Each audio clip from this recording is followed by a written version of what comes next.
Well, tell me about Hongpao. I mean, you Yes. started it, Wayne, yeah? Yes, earlier this year. And Now what is it?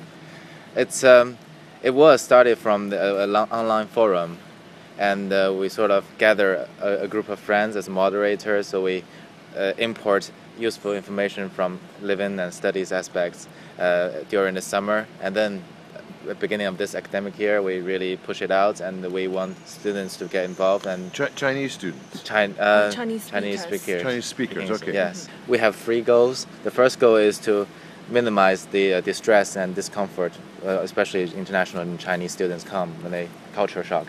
The second goal is to really inform them. And then the third thing is most important, to raise their level of happiness, to get them more involved in here, because I think all students' activities here are great, and it's really amazing to be in university in here. When I went to China myself with my wife, who was raised in Hong Kong, when she was small, her dad was a soldier there in the British colony. She came back to Britain, and she hated the Chinese food that you can buy here, because it wasn't anything like what you got in Hong Kong. And when I went to Hong Kong many years later with her, she said, "Now you're going to eat some real Chinese food." And it was great, I have to say. But I loved the whole notion of, something as cheerful and happy as food, as being a way in. The university court, I think, has 23 members. Most of them are lay people, that is, people who don't work here or may have a connection, but they do other things. They're lawyers, or they have other professions.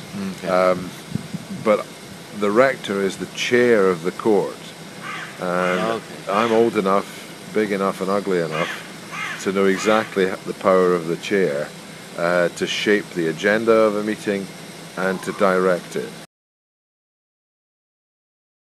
Just vote, take part. That's the main thing, because the rector is completely the representative of the students, and you are matriculated students of this university. You have the same rights as anyone, and it would be terrific if Chinese-speaking students really did take part. And so I urge you to send out an email and vote, vote, vote, because if you don't, it means that the whole office of the rector is diminished.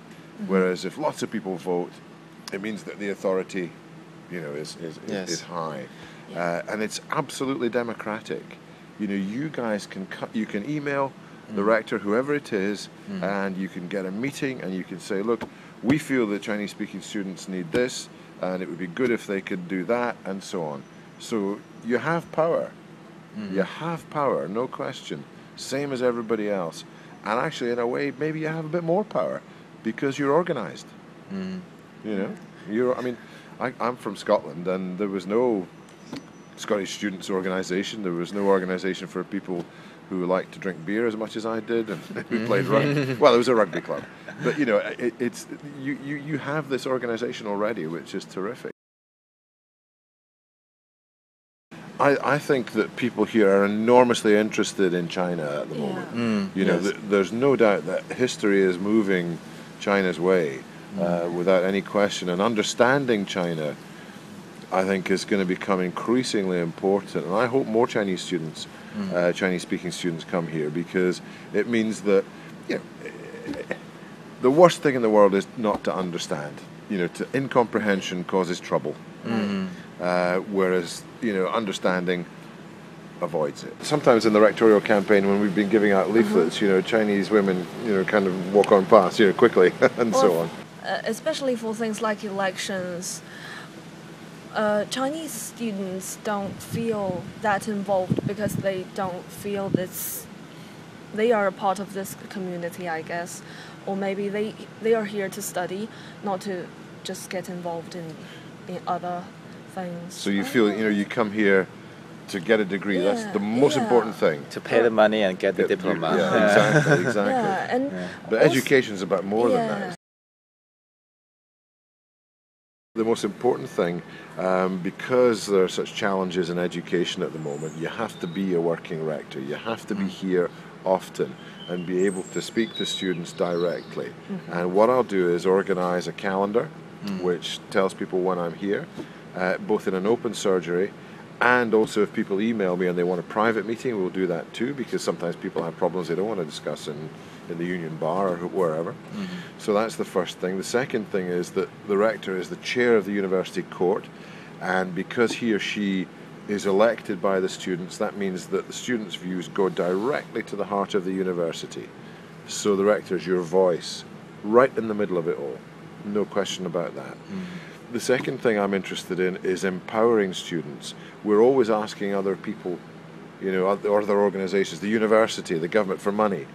Actually, you guys have got huge support in the shape of all the graduates who ever graduated from here. Mm. They're your ghost army. They're like the buried army in China. They're your guys.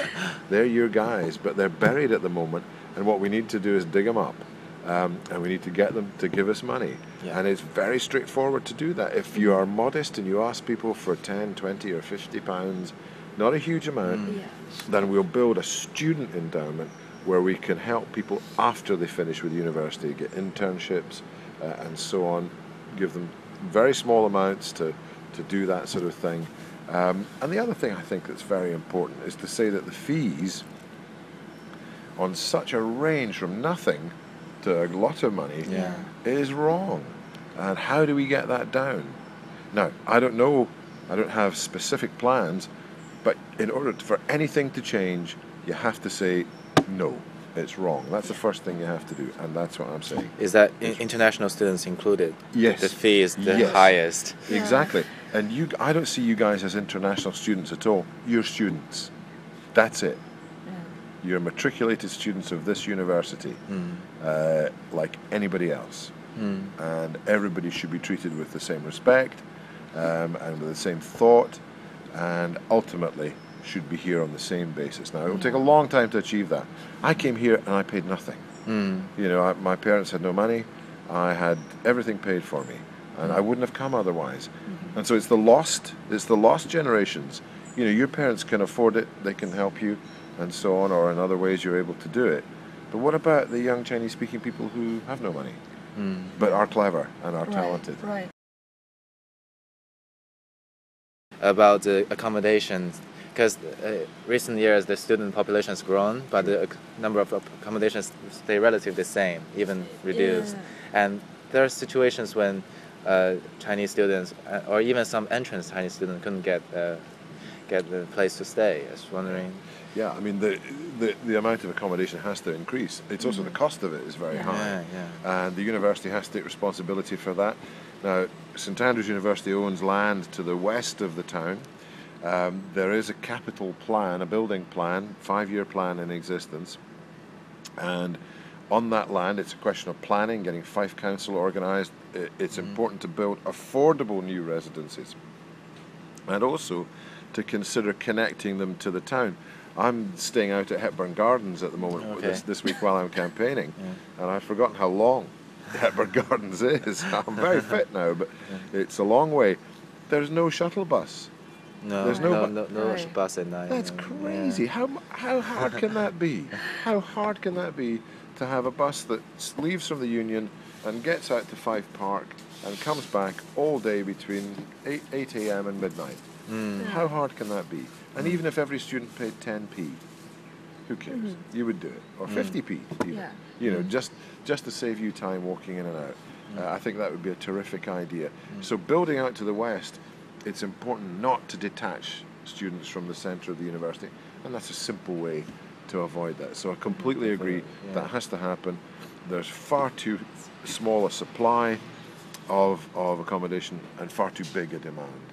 So, that's what I think the university ought to be doing. And if I'm elected rector, I'll be pushing them hard to do that. Okay.